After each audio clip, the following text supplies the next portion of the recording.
Welcome to the June 23rd, 2020 City Council meeting. Madam Clerk, roll call, please. The record will reflect that all members of council are present.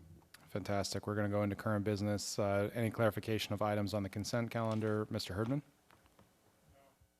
Ms. Dixon? Mr. Duffield? Mr. Muldoon? Ms. Brenner? Mr. Avery? I've got two, real quick, hopefully. One of them is on item number 9. So that hopefully it doesn't need to get pulled. Why don't you come on up, Mr. Holland? So I think the only question I've got two. One of them is CEQA exemption issue, and then the other is the question of does this automatically essentially widen Mariners Mile? I know a lot of residents are paying attention to this one. I just want to get those two clarifications on the record. Yeah, so the CEQA had been completed back in 2017, and it is certified, so it will not be reopened. The project is moving forward through the design phase and working with Caltrans on that. So the VMT issue is not an issue on this project. Okay, and then in terms of the turnoff, trying to modify it, does that result in any widening? When we're talking about the widening issues along Mariners Mile, does this affect that in really any way? So what we have today is a 3-lane road headed westbound. There's 3 lanes. Before you get to Old Newport, the right lane, the furthest right lane dies into Old Newport. On the other side of, before you get to Newport Boulevard crossing the bridge, there's 3 lanes. So what it does is we're getting rid of this little pork chop in the middle, or moving it back so that's a continuous 3rd lane. Okay. So there's 3 lanes on either side of it today. So it doesn't automatically create a 3rd lane through Miracle Mile at this time. Got it. There are a couple of other clarification questions. Ms. Brenner? Sure. As I understand it, we're taking some of the property that belongs to a restaurant in order to do this? So we've been working with A's on a property swap. We're working with Caltrans as well because some of the property at Old Newport is Caltrans property. So with the design, there would be residual land on the realigned Old Newport, which would then be negotiated with A's for their use. Okay. And why does this need to be done right now? I mean, that always seemed like it worked perfectly to me. Why does this need to be done right now? So this project started in roughly 2013. It's been on our books. So we've been doing it for a long time. What we're coming forward today with is an amendment to the contract with our designer to complete the final design. There's been a few design iterations. Caltrans has put us through the ringer a bit, but right now we have a clear direction and we want to move forward. So that's where we are today and why we're coming forward today with the amendment. But the project has been on the books for a long time. One of the big issues, and Caltrans has been pushing for it, is the bike lane continuous through there. It's not the ideal condition. They have to get out into that lane to the bikes, any bikes that want to go through that area, not just the road bikers. It's anybody who wants to go through there. So it's something that we need to improve. And that's one of the considerations that will be improved with this design. This can't wait until the general plan, traffic circulation plan is approved or studied? I will say it could be. It's not going to change anything. That the general plan will not change what's happening in this location. It's an isolated issue, specific. It's not tied really to the whole Mariners Mile issue. So that's anyway. Okay. Yeah. Ms. Dixon? Hi, thank you, over here. Just to follow up on the bike question, I'm glad we stopped to ask a few questions, because looking at the map, it's not really clear what you're going to do to improve that bike. I mean, I drive this particular route times a day. Yeah. So I'm very familiar with merging of the bicyclists and traffic and getting off on Old Newport and then going on to go over Right. on the curlicue. So there isn't the plan here, I'm not necessarily asking for it, but you're going to create a lane that's going to continue on across Newport Boulevard and under the bridge? So what will happen is the current configuration, the furthest, the number 3 lane. Yes. Dies in and turns right, Right. correct? That lane would continue through. Okay, And okay, on the other side, Old Newport comes on and there's weaving. yes, So this would come through, and that would be a yield to this traffic as you come on Old Newport to go underneath the bridge. The bike, and then we'd create a new right turn pocket, and that's part of the negotiations with A's. So don't we we'd have have an to encroachment there? Isn't there a right-of-way that we've already had? currently. Yes. Or got years ago? I don't believe, we might have in the past, but we're looking for another a purchase as well, or a swap really of land, and we've been working with A's on that. Okay, then a second question, just that adjacent Caltrans property, there was a discussion several years ago that the city might be interested in acquiring that property for purposes of this project. Whatever happened to that idea? So as I was mentioning, what happens is the alignment of Old Newport goes toward Newport Boulevard, and then the new residual land ends up on the A side. Okay, So that's the whole idea. That's really why we're going back to design. oh, The design had it up against A's, now we're moving it over toward the wall. The oh, I road think- which is moves out. Caltrans property, right? Which is Caltrans, all this is Caltrans So we're property. able to do that. That's great. That's the Okay, plan, I get it. Caltrans is on board with that. I get it. Okay, So good. that's where we are today. Thank All you. right, one more question, Mr. Muldoon. Thank you. Just want to be, so there's no talks of eminent domain. No, This is all voluntary for me. that's right. Thank you. Great. All right, thank you very much. And then I had one follow-up question on 10, which is our school resource officer one. So the only question I had on this one was, it says that the proposed agreement includes additional language which allows a decrease in funding provided by Newport Mesa in the event of an extended school closure over 30 days due to an unforeseen event. I understand that, we're in a different world right now.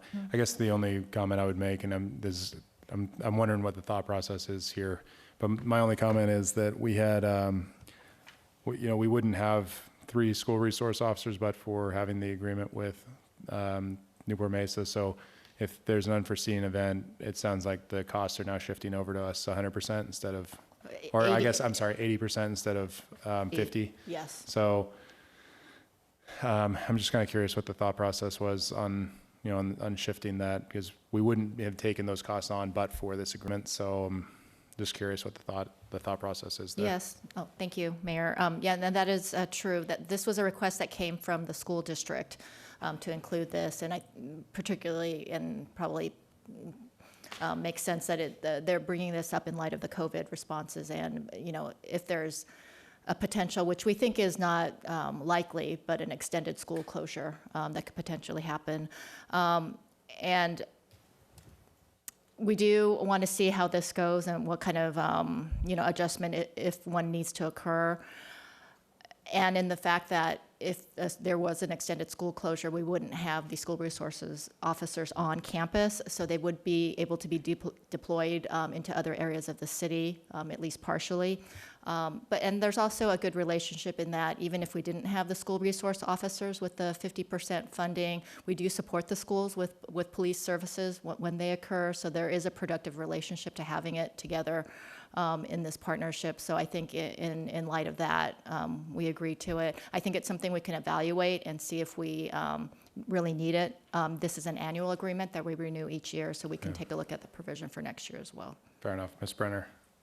I'm concerned about, since they're not on campus right now, could these officers be used perhaps at our beaches and other places where our teens are congregating? Because we used to have DARE officers on the campuses, which were the drug awareness officers, and I'm pretty sure that the information I'm getting is true, that there's quite a bit of drug activity going on among even younger kids these days when they're not in school all the time. Could we utilize those officers to be out in the field and helping to see what our kids are doing? They are utilized out as well, not just on site on the schools. And in particular, right now with a lot of the protests that had occurred, these were the ones who were directly deployed to work together with the schools and with managing, because they knew there were a lot of young protesters from the schools, so they were well known, and so that assisted in helping with those protests events as well there. But we already do deploy them, not just in the schools, so we would continue that. And I can certainly have the chief speak a little bit further to that as well. Perhaps they could work a little bit with our lifeguard department, and because I believe the beaches are where I'm hearing some of this activity is going on, if they could perhaps coordinate with them, that would be helpful. Yeah, I'll take that back with the chief. Bridge, maybe they could work on the bridges too, where the kids are bridge jumping. Okay. Ms. Dixon. Well, actually, just to follow up on that, I guess every year there's a summer vacation. So what happens to that school resource officer? Are they get redeployed and integrated back into the police force on day-to-day operations? I think generally, yes, they do get deployed into various events and activities. We do have some, for example, I do know sometimes we have the officers as they rotate through who help provide coverage here for city council meetings. So some of them will go into that rotation as well. So we do fully utilize the staff. And again, it's 50-50 cost share with the schools. Okay, so then if the schools are closed, then that's the issue, is that we are still paying only 50%, or the city pays? Currently, we're under the current agreement where there's a 50-50 cost share. Even if there's no school and such? Right, yes. Okay, well, just to follow up on Ms. Brenner's comment, I think one additional resource, I hope that person is fully being utilized and deployed. Even though schools are closed, they could certainly go to a bridge or assist the lifeguards. I think that's a gift, to be able to redeploy that person. Yes, There are absolutely. two, aren't there two? There's three. There's Three. three in total. Yes. Yeah, great. For each bridge. Okay. One for each bridge. That's great. Thank you. All right. So speaking of schools, I was able to give a proclamation on Friday to retiring Corona Del Mar High School principal Kathy Scott, who will be retiring and going back to her home state of Texas. And do we have a picture of that? So I'd like to read the proclamation, even if we don't have Principal Scott here. I was able to provide this, so I'm going to start. Whereas Kathy Scott took over the helm at Corona Del Mar High School as its principal in 2013, and whereas Principal Scott had previously spent 7 years as principal of Oxford Academy in the Anaheim Union High School District as an administrator and teacher before that position, and as a proud Texas Tech Red Raider. Whereas Principal Scott's steady leadership was indeed a calm port in sometimes stormy waters and greatly appreciated by city leadership, given the significant overlap of families served by the city of Newport Beach and Corona Del Mar High School. And whereas generations of Corona Del Mar High School families will be forever changed by decisions made by Principal Scott, for which she should be rightfully proud. And whereas the city of Newport Beach wishes Principal Scott all the best as she has reached her retirement. Now therefore, I, Will O'Neill, Mayor of the City of Newport Beach, on behalf of the entire Newport Beach City Council, do hereby recognize Kathy Scott for her long and productive career dedicated to the education of our nation's youth. So she will be heading back very shortly to the great state of Texas, where it is a bit warmer than here in Newport Beach. But she gets to spend a lot more time with grandchildren, and I know that she's genuinely excited about that. So I just want to say to Principal Scott and her family, thank you very much for all of the service that you have given to our community. So with that, we're going to move into item number 3, which is the review of the junior lifeguard program. I'll turn it over to staff.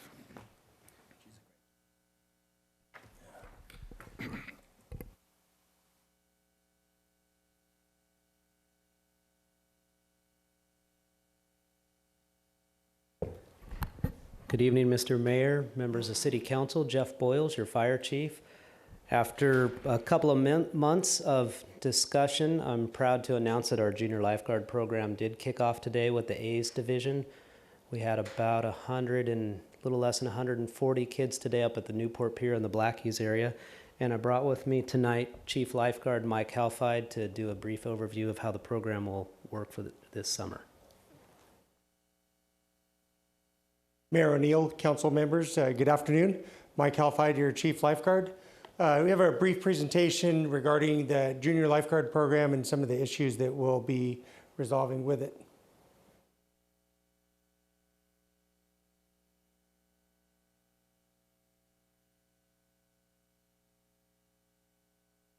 So this is a different presentation. So this is a different presentation, but we'll just continue.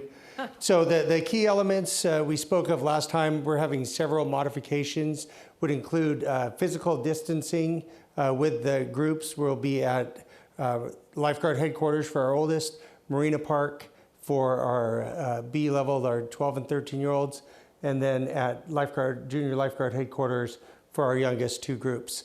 We're reducing our group size and we're not intermingling. Normally all the C groups would be together, as Mayor O'Neill and Councilmember Muldoon did a good job of keeping the kids separate. We were together over probably 100 square foot area this morning, and we'll follow that protocol. We'll have increased disinfecting and cleaning practices, and we're just looking forward to being able to do the program, which was in doubt previously. The number of participants, we just finished our enrollment on Sunday evening, and we have 1,301 junior lifeguards. So I was surprised. I was expecting we would have somewhere in the neighborhood of 1,100 or 1,200. But to put it in context, last year we had 1,345. So it speaks to the popularity of the program that many would still be here with all the concerns. So we're looking forward to that. We had 133 with our oldest group, 446 for our Bs, 516 for our Cs, 10 and 11-year-olds. It's our largest group. And then we have 188 9-year-olds that are Ds. The key things that I wanted to speak with you tonight, normally our part-time lifeguards who provide the staffing for most of the program, their costs are $320,000 for the 7 weeks of the program. This year, with the increased staffing, the cost will actually be $430, so it's a $110,000 increase over our cost for last year. Will be some additional cost for equipment, including masks, bringing in portable restrooms, extra equipment, because we'll be at 3 locations. We've got a couple different plans to help bridge that differential. Normally our program is supported 82% by the user fees and 18% by the city. We hope to continue that ratio through, we had donations available for the parents as they registered their children. We raised about $5,500 through that. We're looking to secure additional funding through the CARES Act, the Corona Aid Relief and Economic Security, and then we're open to donations from the public. We've have several people who've indicated they're interested in supporting the program, and if anyone is interested, they can go to nbjg.net and you can link to the donation page for that. We appreciate all the support that we've gotten from the council and from our citizens, and we look forward to coming and bringing you a Junior Lifeguard of the Year in the fall. Thank you. All right, Mr. Muldoon. Thank you, Mayor. It was very exciting for the community and for parents especially. I think they're more thrilled than their kids to get them out of the house. I do have to throw someone under the bus. After I did the A1 agenda item, I think the chief was like, oh, you know, this is going to be interesting. But Councilwoman Brenner told the chief, according to the chief after the meeting, please make this happen for my grandkids too. So hopefully you get out of some hot water there, Joy, and you're the Granny of the Year. So go back to the dollar amounts. $5,500 roughly was raised online from parents registering their children at the time of payment. That's correct. As they were registering, you can buy an extra hat, an extra T-shirt. One of the items was a donation in $25 increments, and we had approximately 200 and some donations through that. That's great. And I know from Dan M. told me that it looks like someone's going to do $20,000. And I think we're going to do at least 5,000, maybe 10 at the event at Helmsman on Thursday. So all of that combined, it's pretty significant, 35,000. What can we expect from CARES Act as far as funds available to this program, or do we have an idea of how much can be allocated? Yeah, and I can speak to that, actually. So we did receive through the CARES Act, through the county, an allocation about $770,000. That's supposed to be for direct COVID-related expenditures. Now, we have many expenditures under that, of course, but this would certainly qualify under that as well. So we're certainly planning on utilizing that pot of funds as well. So the 110,000 roughly, with, let's say, it's safe to say 30,000, but it'll be more, leaves about 80,000, and it's foreseeable that part of the CARES Act can cover all of that or some of that, and then we have other funds available in the fire department fund, Chief. I think that's what you indicated to me. I personally, I mean, Mayor O'Neill and I were there this morning, and the excitement on these kids' faces, you can even feel it through the mask, tells you this is a very worthwhile project, and thank you for fire and lifeguards for all your help and staff making it work. And I personally think that this is the kind of use that that it has a tremendous public benefit, just like our school systems. Thank you. Thank you. Thank you, Ms. Brenner. We're so excited about this program. I've got 2 junior guards, and I think it's important for the public to understand how much the fees are for each of these junior guards. So, like, we're asking people to contribute to this, but the parents are paying a significant amount. Is it the same at all levels? Yes, all the fees for it are set by the council as part of the fees study and the fees set by council. So they're paying how much per junior guard? Like 700? It's 727, but I don't have the exact figure. I can get that for you. But as we're asking people to contribute to this, it's nice to know that, you know, the parents are paying a lot as well. And do you have something that they could send out to grandparents? Because if you could give the parents something that, something for the Facebook or whatever that they could send to all of the grandparents, I'm sure a lot of grandparents would be interested in supporting that. So maybe John Pope could come up with a little something that we could We have post. campaigns where we let our families know different things, and I'll work with the fire chief to get wording to put that out with them. Good. I used to, just one quick story, when my daughter was doing junior guards a long, long time ago, I used to put her on the ferry over on Balboa Island, and she would ride across, and I would see all these junior guards riding across on the ferry together, and I remember thinking, if every child in America could do this program, it's like the most patriotic, the most respectful, the most really character-building program that I wish every child in America got to this program, because it's really amazing what you guys do. Thank you. Thank you so much. Mr. Duffield. Thank you, Mayor. So this is half question, half demand, but so my annual donation of $6,000 that I'm allowed to, The council grant. council grant fund, I'd like to donate to the junior lifeguards, if that's legal and okay. Please take that gift. Thank you. All right. Ms. Dixon. Yes, thank you, Mayor. And thank you, Chief Halfite. And this is just one more example. Not only, of course, is it an outstanding program, but what Recreation and Senior Services has done, what lifeguards have done to literally create innovation on the fly and make a program work that is for serving the local children in our community and elsewhere, just like the other programs that Recreation and Senior Services is doing to try to accommodate summer camps on a limited basis given all the restrictions. I just want to commend staff overall for their creativity, their innovativeness, and making something work that is truly appreciated by the community and shows that we can all pull together, and staff does an amazing job doing that, so thank you. Thank you. I agree. There's quite a few people. I get to stand up here and represent the lifeguards, but there's many people who work very hard and were very creative and tenacious to make this happen. Thank you. Awesome. All right. Thank Okay, you. and just we'd like to thank you and welcome you to come down on July 6th, Ben Carlson Day, to celebrate the opening for the C's, D's, and B's. Thank you so much. Thank you.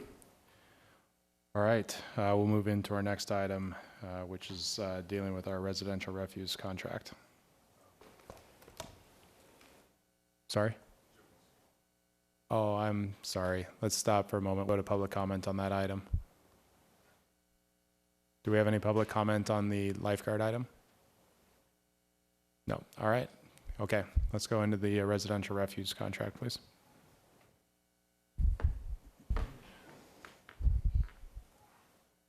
Good evening, Mayor, members of council. I'd like to present to you tonight this item on the city's refuse collection program. Presenting this item to you here tonight to get some input from you and also update you as to where we've been on our council working group items.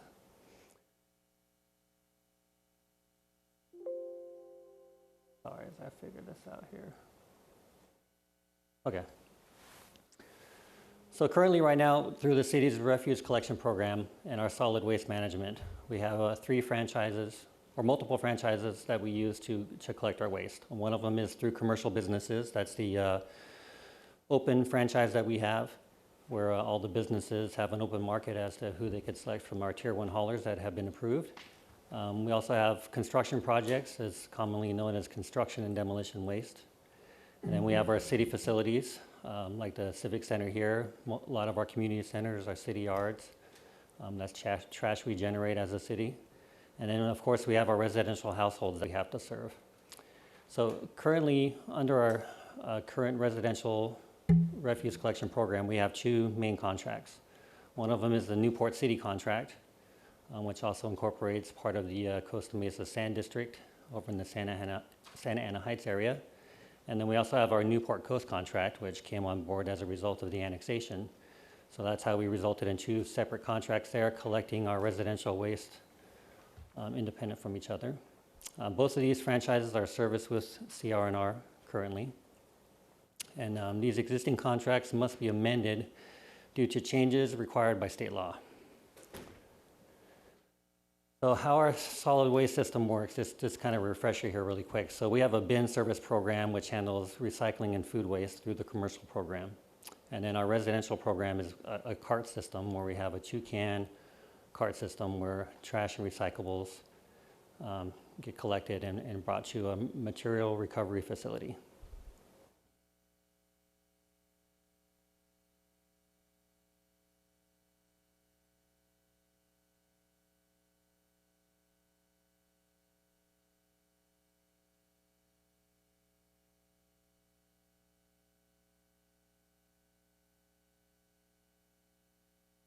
There it is. Okay.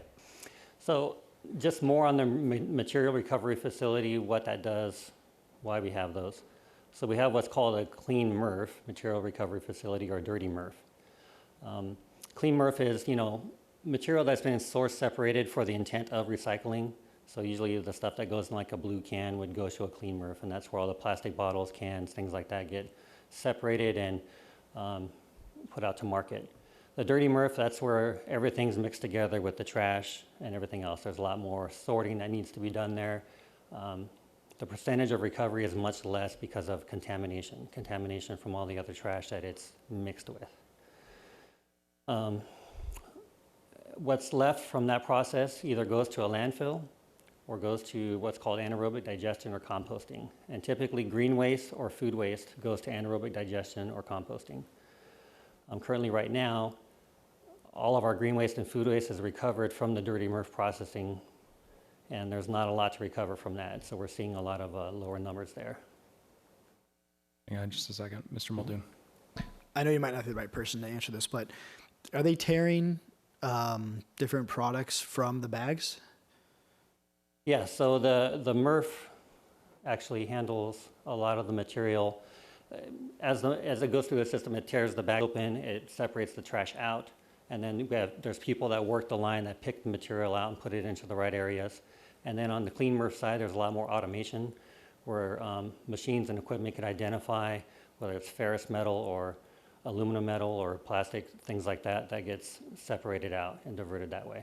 Just like to say that Murph sounds like a guy from Boston. It's been on my mind for a while. Yeah. Thank you. Okay.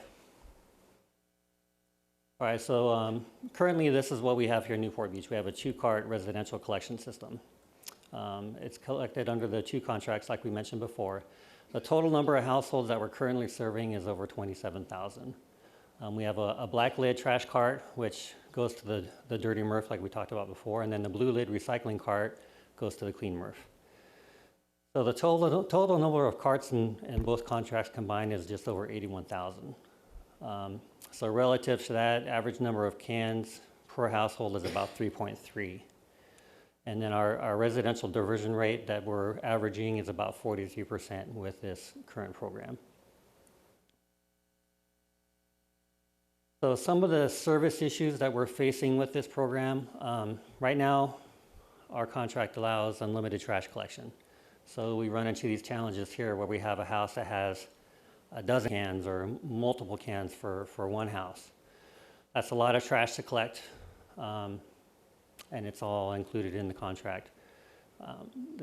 So we're funding that expense. So a question we have to ask ourselves is how much trash really should be included in the service that we provide. Ms. Dixon. So just to clarify, in a residential neighborhood, this is a single-family residence, so they have a dozen trash cans. By any chance, could that be a commercial entity operating out of a single-family residence? I mean, do we know that kind of information? We don't know that 100% for sure, but that does raise a suspicion. So, yeah, that's a lot of waste to generate for one single-family household. So that does raise questions with that. It's hard to verify, but it's definitely something we want to make sure we have better control over. So with this process that you're describing, are going to identify commercial and all commercial entities in the city need to adhere to certain procedures as well as residents. Right. So, residential waste should be what goes in the residential collection system. Anything outside of that, if it's a business that they're running, there should be a commercial account that's servicing them. Yeah. Okay. And that would be under commercial rates versus residential rates. Correct. Okay. Thank you. Yes. Mr. Muldoon. We don't have seasons, so you can't really tell, but is this Christmas? Or this row of cans? Those cans are there year-round. Okay, so the picture on the left, by the way, as a neighbor, you've got to be frustrated by that too. I mean, have we thought before about putting a limit on how many cans until an extra fee is incurred? Interesting, you should ask that. Yeah. So, yeah, Okay. That's one of the things we need to decide today, actually. Okay, great. So that's on the agenda for today. And then, again, I'm sorry, I know you're not in the trash business, you're more of a finance and municipal guy, but operations, are those full, you think? I mean, have you heard, yeah. Yeah, there's times where cans are half full, and just for convenience sake, instead of trying to pile stuff into one can, they just throw stuff in multiple cans. That does happen. That is a common occurrence. Those lids aren't sticking up, so it would lead me to believe that they're not all each 100% full. But like some of the picture on the right there, you can see a lot of trash bulging out of the top of those. So. Yeah, it looks like a beach community. Maybe someone's living in the back house and they have parties. The one on the left looks like just a collection. Right. Okay. Yeah. Thank you. Mm-hmm. Ms. Brenner. I don't remember us talking about this, but if you did have a commercial establishment in a residential neighborhood, we weren't talking about having them have a commercial hauler, were we? Because I wouldn't want to see them having to have a different truck. Is there a way that they could just pay more or something if they've got a commercial business in our residential neighborhood?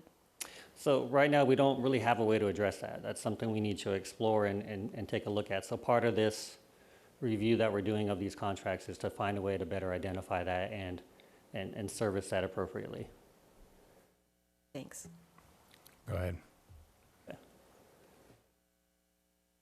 So further service issues here, the picture on the left, that's multiple bags, without the cans. So here you kind of have the opposite, is they have their couple, 2, 3 cans that they have, and anything in excess of that just gets put in the bag and set out there with the trash. So it still gets collected, but now this reduces our efficiency with automation. So now the truck can't just drive up next to it, load the can. The driver actually has to get out now and hand load this stuff into the truck. And that really increases a lot of extra time on the route. And that material isn't being source separated. We have no idea what's in those bags. So chances are it's just going to go So the dirty MRF, hopefully we recover what we can, but it's not optimized for a source separation program. And then the picture on the right there, there's a lot of green waste. You can see leafy green waste sticking out of those cans. That's getting mixed in with the trash. It's getting contaminated. It's making it harder to recover that material. And that's just for our lack of a green waste recycling program. So service issues under the current system, again, here's some more. There's lots of loose trash outside of a lot of the cans. You can see the picture there on the top right. That's just loose trash placed out by the cans. Again, cuts down on the automation, the efficiency that comes with that. The bottom right picture, that's a lot of, could be considered construction debris, maybe a house remodel project, something like that. That's not intended to go into the residential waste stream. You would expect that to be collected through a C&D type of program. And then the picture there at the end of the alley, that's just a lot of loose trash piled in front of some cans. So, some questions we have to ask ourselves, would it be better to have all this trash placed in a bin? We would think yes, but right now our contract allows anything goes out on the curb, so. All right, hang on just a second, Ms. Dixon. So, thank you, Mayor. So, Micah, could you clarify, the reason we're discussing this and you're showing these visuals is that because of new state mandates, we can no longer, after a certain date, we can no longer allow this to happen in terms of trash just loosely on our streets, and expect when residents have been enjoying the privilege of having their trash picked up in any form or shape, but those days are going to be over when? Now, this year. So, and it's because of the performance standards we have to meet. We would like to be able to just service the residents any way we can with whatever trash they've got, But from a performance standpoint, this really reduces our ability to perform and meet those requirements of those state mandates. So yes, this current system is prohibiting us from meeting the performance level we need to meet. So for the folks listening or watching this is, and you've been updating the public for the last 18 months on the changes that are coming, and now we're getting close to implementing those requirements, and so these practices will be implemented under new procedures this year. We have no choice. This is a state mandate. That's correct, yeah, and we'll talk more about that. But in order to modify our program to meet those mandates, we're going to need to change our contract. Right. So it's just, this is part of communicating with the public to know what's coming, and these are new requirements imposed by the state. That's right. All right, thank you. So just a second, Mr. Avery. I didn't realize that so you can just set a bag out or anything and they'll pick it up. As it currently stands right now, that's correct. Yeah, that's not good. I mean, in my neighborhood, I don't see that, but these are pretty exceptional photos. And the other side of this, there's, by allowing people to have as many cans as they want, you're basically encouraging sort of waste, and there's no real thought going into trying to limit waste, which we all need to do. That's exactly right, yeah. By limiting the number of cans, not only does it help us control the amount of waste that's being processed, but it puts the resident in a position of being mindful of what they're throwing away. Right. What's going in the can, which can it's going in. Yeah. Absolutely. It's similar, analogous to in a way, to our metering with the water, where residents will be much more involved with how much water they're using. Right. Just be able to pull it up on their smartphone and see that kind of stuff. And, we need all that. But, this is, so I know we'll get into this, but it just seems to me that people should, at the very least, if they want excess number of cans like you saw in that other, they should be paying for them. Right. Yes, yeah, you're right. We will be getting into that. Ms. Brenner? But in this case, you can call for special pickup from your trash carrier, and they will come out, and isn't it 2 times a year, or maybe it's more than that they will come out and take if you have a construction project or something going on where you have extra waste. Right, so, the way the contract, the service it provides, we do have what's called a bulky item collection service. So typically, the resident could call in and say, hey, I've got these bulky items I need collected, and it requires a different type of truck. So that's, again, to put more emphasis on this. A can truck is going out to service these households here. It's a side loader that picks up cans and dumps them in the truck. When you get bulky items like this, they can't fit that in the truck. So now they've got to call a second truck with a front loader bin on it to be able to handle this material. So if the program is working properly, the resident would call ahead of time and say, hey, I've got bulky items here that need to be collected. Now the route supervisor knows that, and he'll send that truck out in advance to collect that material. But that doesn't always happen. Well, you know, the other thing that we need to be aware of is that in the past, when we had our own haulers, well, and people still, we get letters even this week about how much people loved our haulers when we did this, the city did this ourselves. But when we went to the service, one of the things we didn't want to incur as an unintended consequence was having people leave debris around their houses or fill their garages up with debris or pile their debris into our city trash cans. So we have to make sure that we still make it convenient for people to get rid of as much waste as possible, because it can create other problems if we don't. So we want to encourage that. Correct, and even with the current contract and with the new contract, hopefully we could get more creative with that and allow plenty of options for the resident on how to get rid of the waste. And just provide a means of eliminating the waste in the correct manner, as opposed to the anything goes model that we're currently facing, right? All right, let's keep going.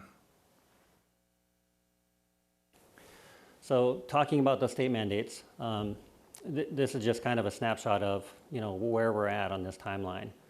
So, you know, there's changing laws regarding solid waste collection and recycling disposal. Right now, we're in 2020, so AB 341, 1826, and 1594 are all hitting us right now this year.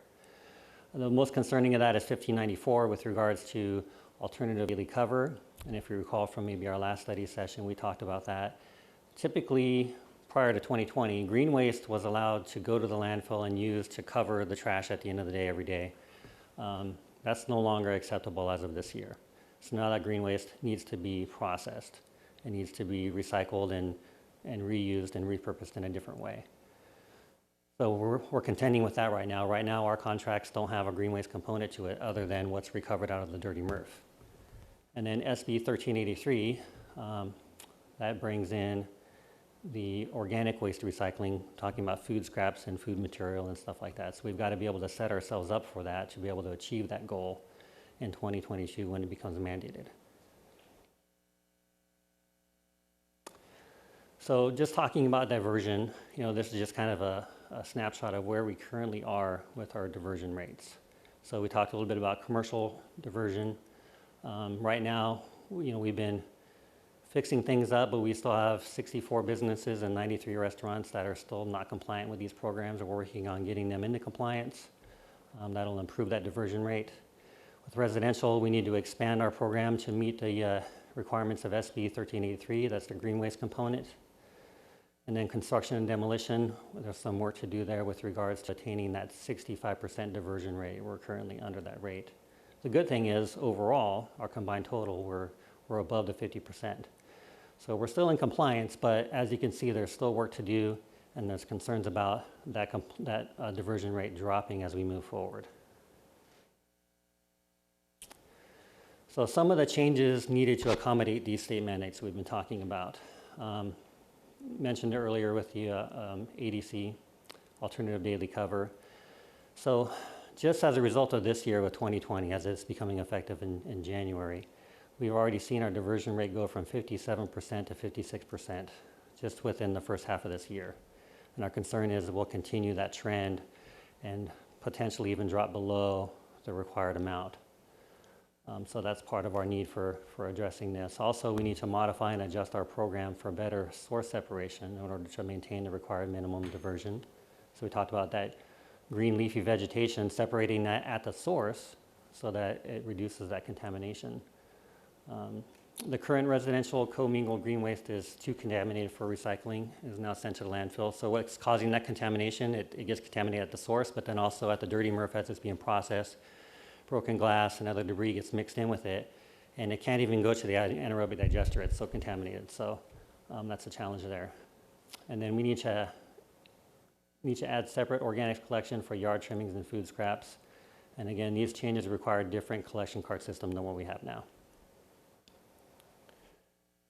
So there's some financial impacts to these program changes. These program changes will, to meet state law, will significantly increase our costs because we're talking about adding carts, changing carts, more trucks, more processing to be done. We need to look at ways to improve efficiency to reduce that cost. A lot of that is like what we talked about earlier, requiring everything to go in the can, minimizing the amount of cans. That creates that efficiency. And then we need to review and update our recycling fee to possibly help offset some of the cost of this program. So as a working group, we're exploring these options.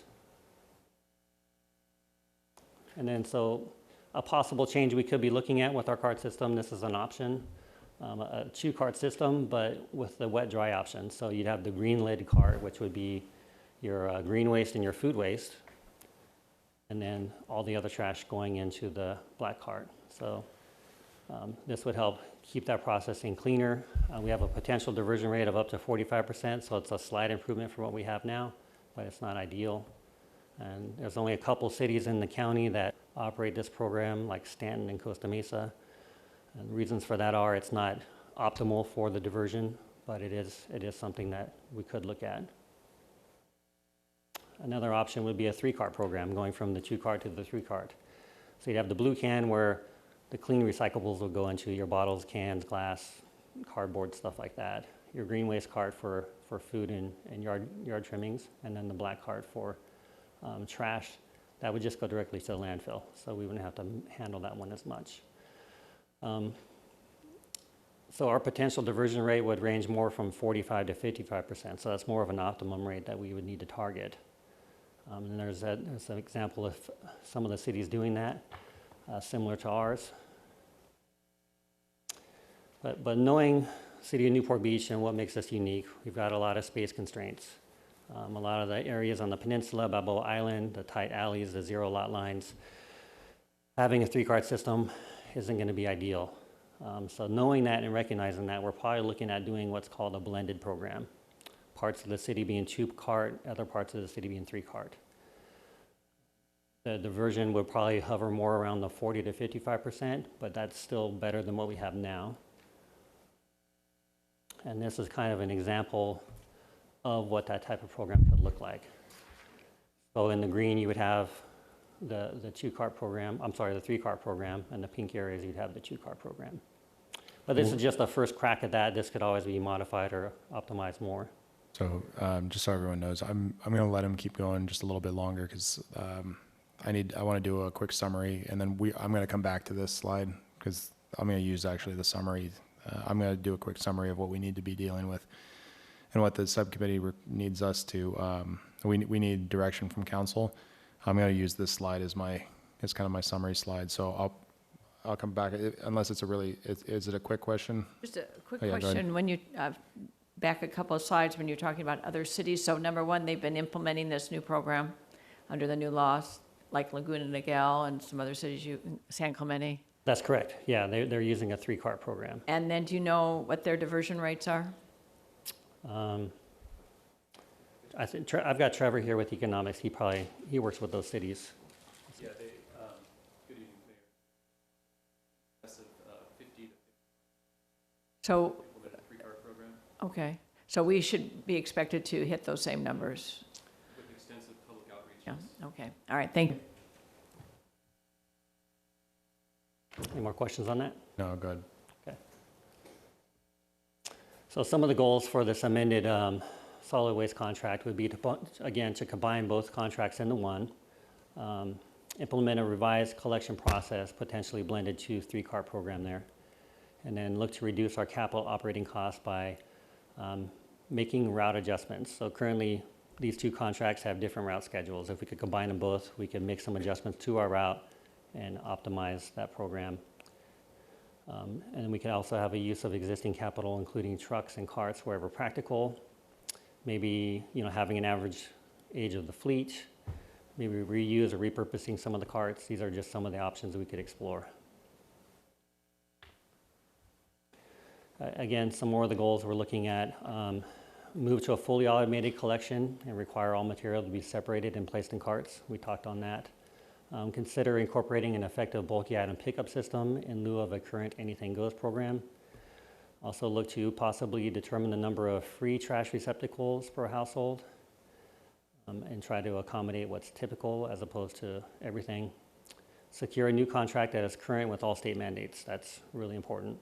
And then require extensive public outreach for curbside organics and recycling programs to ensure compliance. So it's one thing to implement the program, it's another thing to get everyone to comply with that. So, and then finally, maximize the use of the city's transfer station to reduce collection costs. We feel it's underutilized right now, and there's a lot more to be gained from that. So, All right. So let's go. I'll hit this slide, but let's go back to that map slide because I'd like to summarize where the subcommittee is on this because it's been fairly there you go. It's been fairly complicated, as you can see, dealing with a lot of the state mandates and trying to figure out where we are. So this is generally, now that we've seen this whole presentation, this is generally where we are right now and why we need direction. Quick reminder, CR&R has the residential contract for both the city and also up in Newport Coast. There are two contracts. They actually have different terms. Newport Coast, for example, would not actually allow that contract up there doesn't allow for all of the loose garbage to be put out on the streets like that. And they're also on different time schedules. The Newport Coast contract expires after the regular city contract. And so in order to get to a point where the city as a whole is meeting our diversion requirements, the subcommittee's general opinion is that we ought to be negotiating for a citywide contract because it's going to be a citywide diversion requirement. And as you can tell right here, it's going to be important actually to find a way to meet the diversion requirements using probably a blended cart system. So here's the thing. We need to meet two different diversion requirements. We need to meet a recycling diversion requirement and we need to meet a organic waste diversion requirement. In order to meet the organic waste diversion requirement, there's no question after discussing with our consultant, discussing with CR&R, discussing with staff, there's no question we need to have a green top cart. We do not currently have one of those. And so because we don't currently have one of those, it will require it will no question require a new trash truck to be on the road for a green top cart. What we would very much like to do is avoid having another truck on the road in certain areas of the city that are particularly tight for a couple of reasons. One, we'd like to avoid that, and for space constraints, and two, most people in some of these areas don't have the room for 3 carts anyway, and so we need to be aware of that. So if you can kind of see what the challenge with going to a 2-cart system, as we were talking earlier, is that you're going to have a green top, no question about it, which will be the organic waste. And organic waste, just for everybody in the audience out there, it's your green waste that comes off of landscape. It also is your household food, the leftover food. So that's organic waste. So we would need to have a green top. And then in order to hit the requirements, it would be difficult to hit the requirements, not impossible certainly, but difficult to hit the requirements if we only had a 2-cart system, meaning that because you'd be throwing all of your trash in with your recyclables and sending it to the dirty MRF, your diversion rates are just not going to be anywhere near what they would be if you went to a clean MRF because you're breaking them out. And so in order to find that blended rate, so you don't need a 3-cart system for the organics. You need a 3-cart system with a blended 2-cart system in order to reach the recycling diversion rate. So the idea there is, if we're going to have about half the city, as you can see in the pink, if we were going to have half the city in a 2-cart system, we would need the other half of the city to be a 3-cart system in order to have a low diversion rate in the pink areas and a high diversion rate in the green, and then be above the state mandated diversion requirements for recycling. Okay, that has taken us months to understand what I just said. So I just want to highlight that. This is where we are though, and this is where we need direction at the subcommittee level. Because CR&R's contracts, both of them, go on for years to come, on, what was it, 22 and 23? So the city contract is 2021 and Newport Coast is 2023. 2023, okay. So we're looking at, we have two contracts, one ends in 21 and we have an option to extend. The other is 23. But given that we know that we need to amend essentially both contracts to get to the diversion requirements that we would need to get to, the subcommittee is asking for the opinion of the council on how to move forward on this. I'll speak for myself and say, I'd like to see us enter into negotiations with CR&R for a combined contract, and see if we can get to a point where we can take care of all of the issues, the bullet points that were listed on the next two slides. Because with where we are with, if we can reach a deal that makes sense, we've done extensive analysis of, who's offering the organic waste diversion programs and, where we can go from there. CR&R's there, they've been ahead of the curve on that one.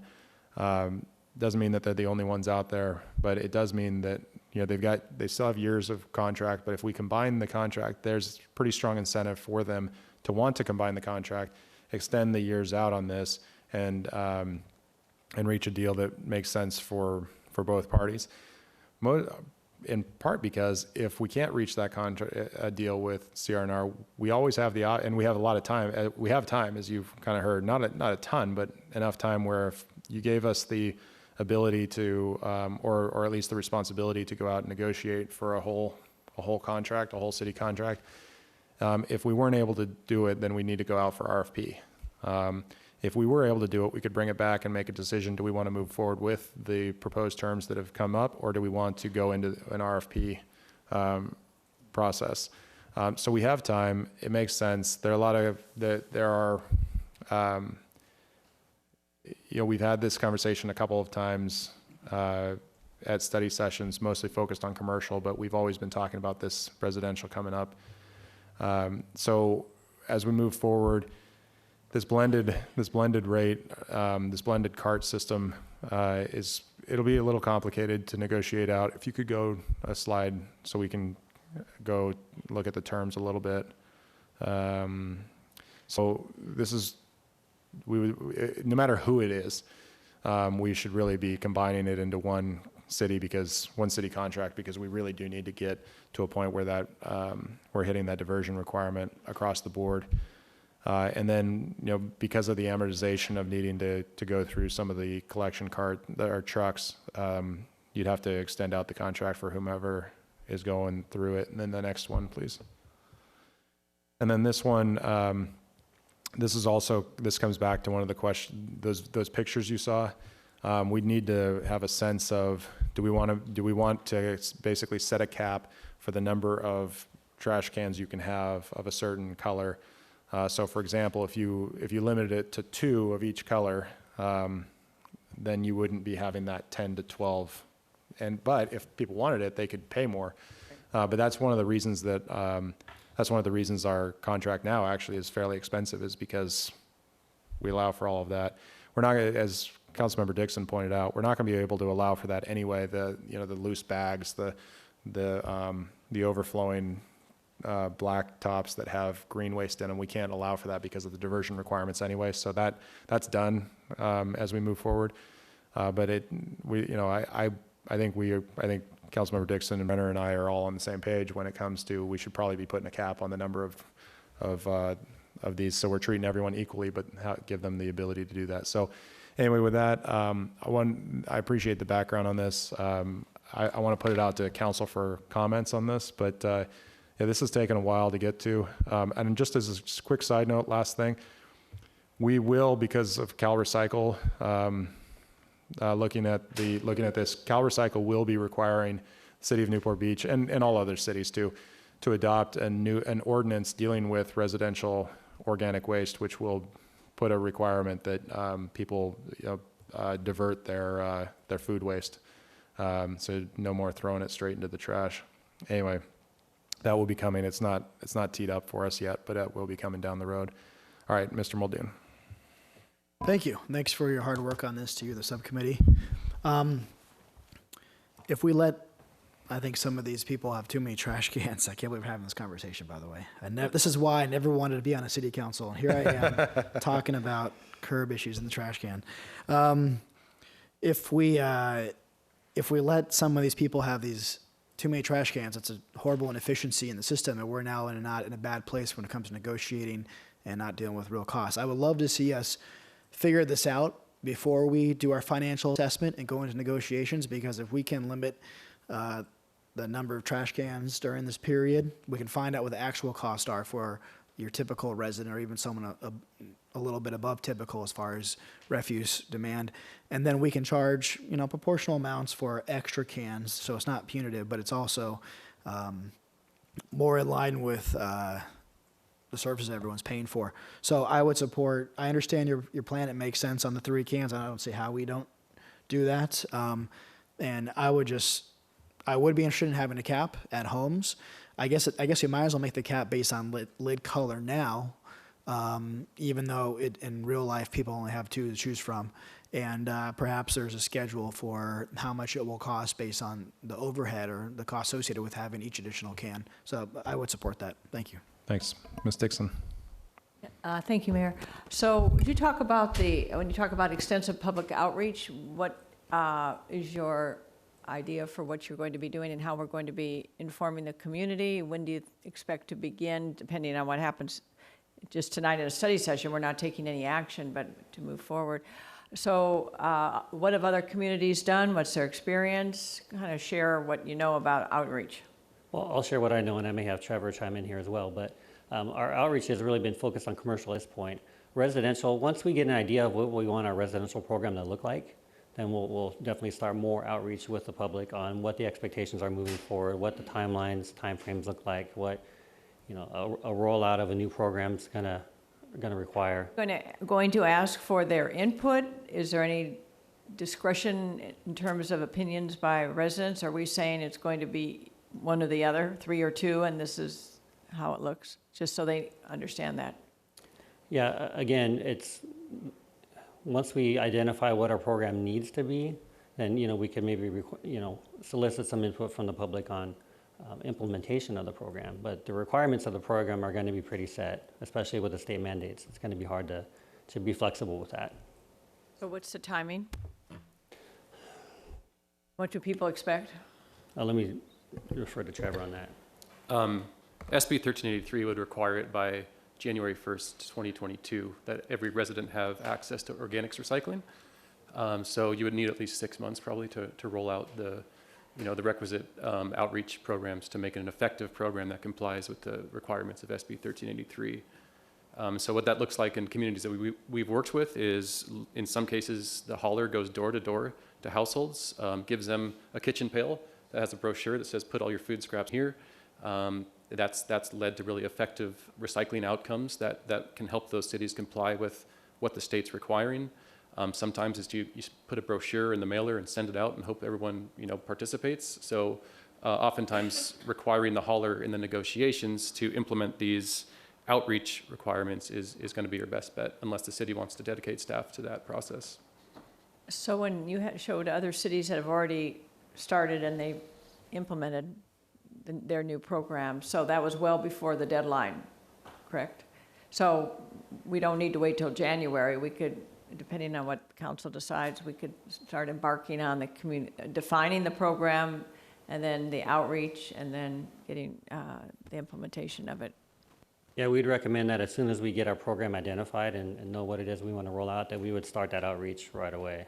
Absolutely. Okay, thank you.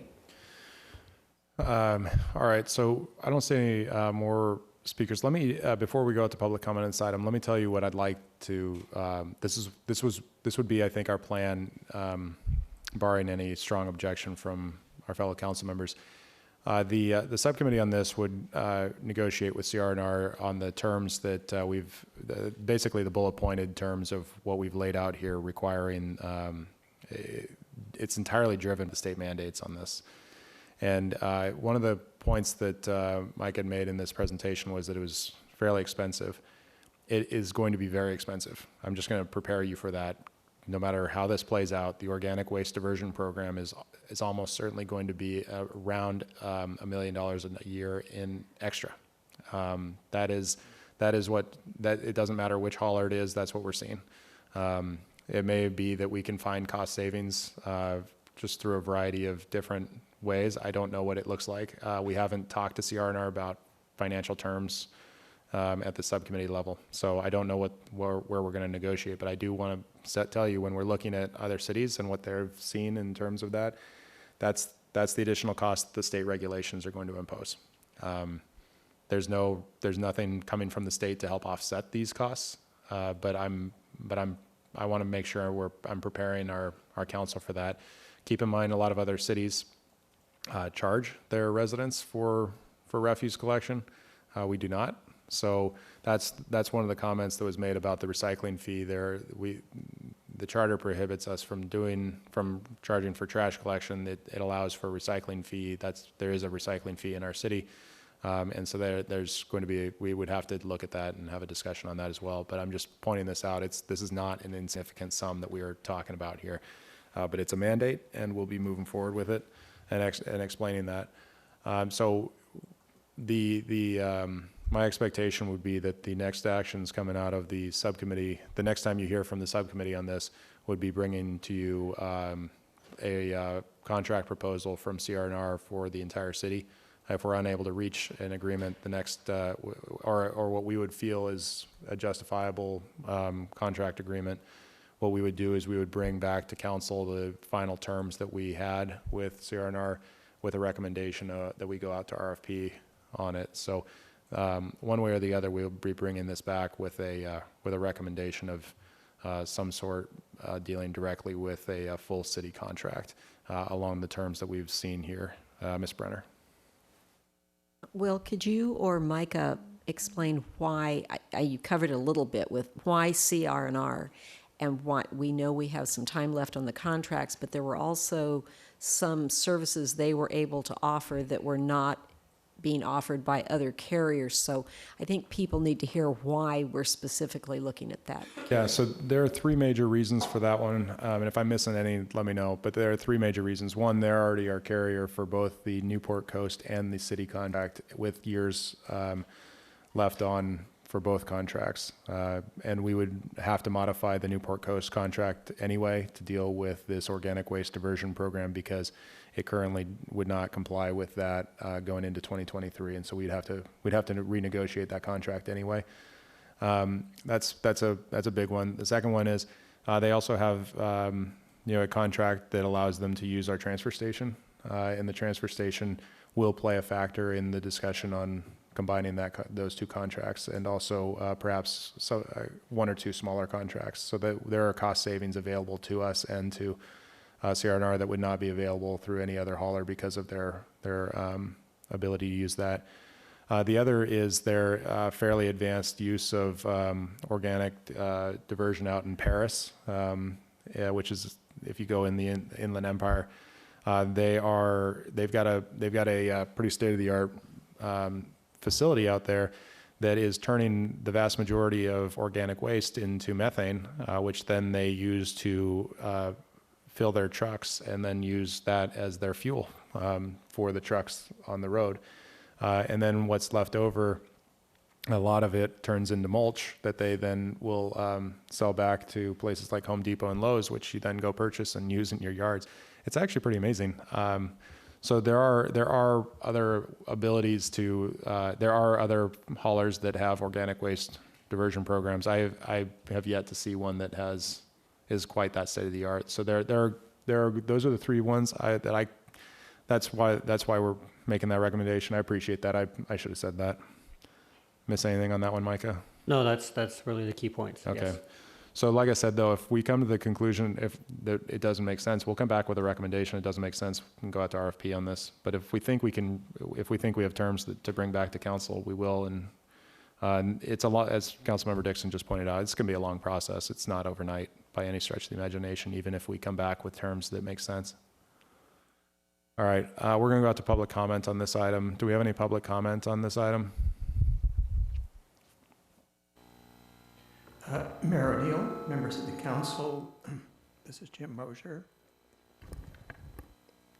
First of all, if it took the subcommittee months to understand all of this, it would have been really helpful for the public if there was something in the way of an advanced staff report so we would know what questions it was you were wanting answers to. The mayor mentioned that in addition to state mandates, we do have voter mandates here in Newport Beach. And that is not actually in the charter. It is a voter enacted provision in our municipal code, most recently modified in 1996, which holds that for all dwellings that were in the city in 1996, the trash collection cost for residential dwellings is to be covered by the property tax, and it rather prohibits tacking on additional fees or charges unless you want to ask the voters to change that provision. As to trucks and the need for an extra truck, I believe if we looked into it, there are trash trucks that are made that have multiple compartments in them, so the various categories of trash can be picked up by a single truck. CR&R may not have them, but I believe they are available. As to the diversion rate, I would first comment that having a low or having a high diversion rate actually doesn't accomplish a whole lot if the overall volume of trash increases to overweigh that. And I thought the state, in addition to the diversion requirements, has a per capita trash goal that it's trying to reach to lower the amount of trash produced per capita, which requires source reduction, which I believe is the real goal. As to the claim of the 43% diversion from landfills, I am wondering how we actually know that number. I do not believe at either its clean or dirty MRF that CR&R separates the trash from Newport Beach from the other many cities that they collect from. So I don't know how we know how much of the Newport Beach trash specifically is being diverted. And also I'm not sure where that supposedly diverted trash is going to. I have heard from CR&R themselves, from many of what we call recyclables, there actually is no market for them. So I'm wondering where that so-called recyclables for which there's no market is going, and whether the 43% is really meaningful. And finally, I don't think that CR&R actually sends its trucks out to Paris to refill their methane tanks. I think the gas actually goes into the grid of gas from the Southern California Gas Company. Thank you. Thank you. Any other comments in the community room?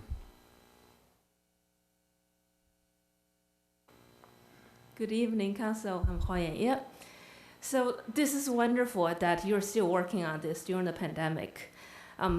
A quick reminder to everyone that organic recycling seems to be more important than the regular recycling. In March, we learned here that the regular recycling centers were closed because of the pandemic. But so I followed up with actually City of San Clemente to see if their organic waste recycling was still going. And I was told yes, and Paris was still open in operation. So if this ever happens again, if we have this system down, then we would do our part for landfill diversion, have some of this organic waste recycled. On the tangent, it's interesting to go from city council to hear the problems in different cities. Here, residents don't pay trash. In Dana Point, residents don't pay parking. So there's always some problem there. And the consultant to Dana Point, they keep telling the city that you don't have a parking problem, you have a parking management problem. So, thank you. Thank you. Any other community room comments on this item? All right, we've got a few on the phone.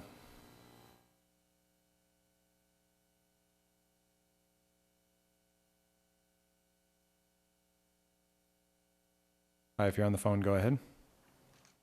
My name is Leonard Simon. Go ahead. Okay, just an idea on the two-cart system, where residences might be supplied with, say, blue vinyl bags for them to put their recycled things in, like plastics and bottles, etc., and put them in the black can. This might help the sorting facility separate the garbage, so to speak, from the recyclable things. Okay, thank you very much. We'll go to the Thank next you. speaker.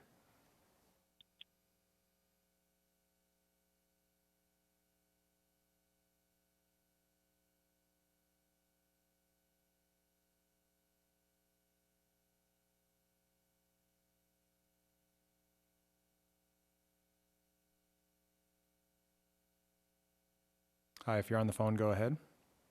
Good evening, Mr. Mayor, members of the City Council. My name is Charles Cole, and I can hear myself on the phone. Couple of things. First, the slide that shows the take rate or absorption in commercial and restaurants looks just the same as the one I saw a year ago. I'm surprised that we haven't had more success at getting them to comply. I wonder what's happening with that. Secondly, regarding the quantity of trash cans in residential homes, in our neighborhood, the homes have tons of trash cans are group homes. They would be classified as a business, in my mind, and should be paying for trash. Additionally, you're going to hear short-term lodging ordinance, and it strikes me that short-term lodging could be great users of trash service. They might be considered a business. The hotels have to pay for a trash service. Maybe the STL should as well. Thank you. Thank you.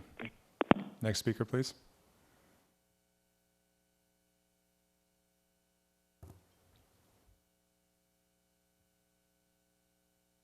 Hi, if you're on the phone, go ahead.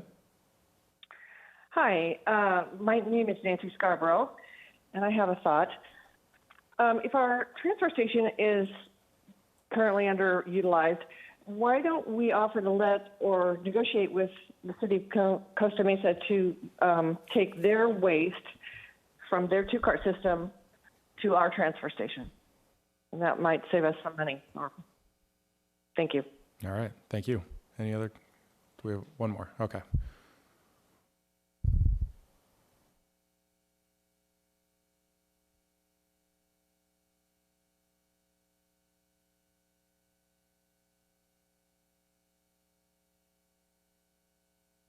All right, next speaker. If you're on the phone, go ahead.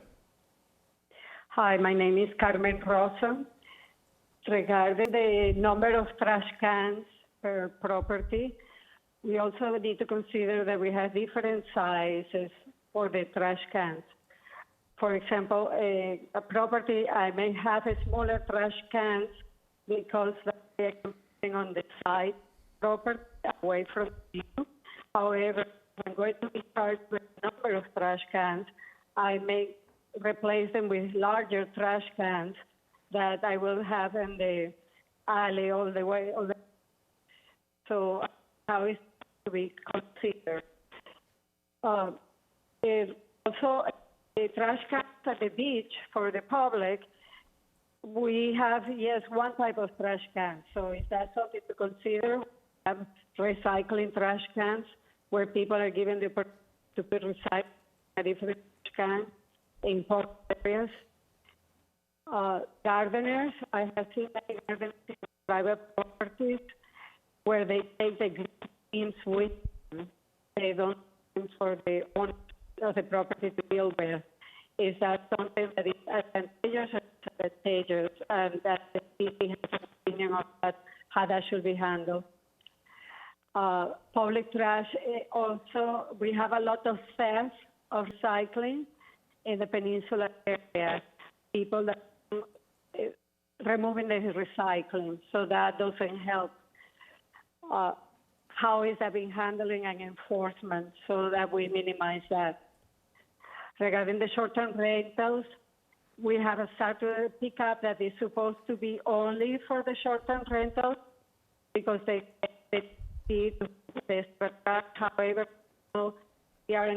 they pick up the trash cans, I mean the trash for all the places. So should there be the short-term lodgings for the Saturday pickup to minimize the cost of Saturday's pickup, that they only serve the short-term rentals? All right. Those are my comments. Thank you. Thanks, Carmen. You're probably going to call in later, so just find a better place to call in. You were breaking up a little bit there. All right. Oh, okay, sorry. Yeah, that's okay. I appreciate it. All right. Bye. Any other calls? Okay, we'll bring it back. All right. Seeing no further discussion, we'll be back later with this. So, Mr. City Attorney, our next item, since we don't have closed session, our next item is technically public comments on non-agenda items. We're going to be going right into our next meeting. Can we do public comments during regular meeting, or do I need to do this twice?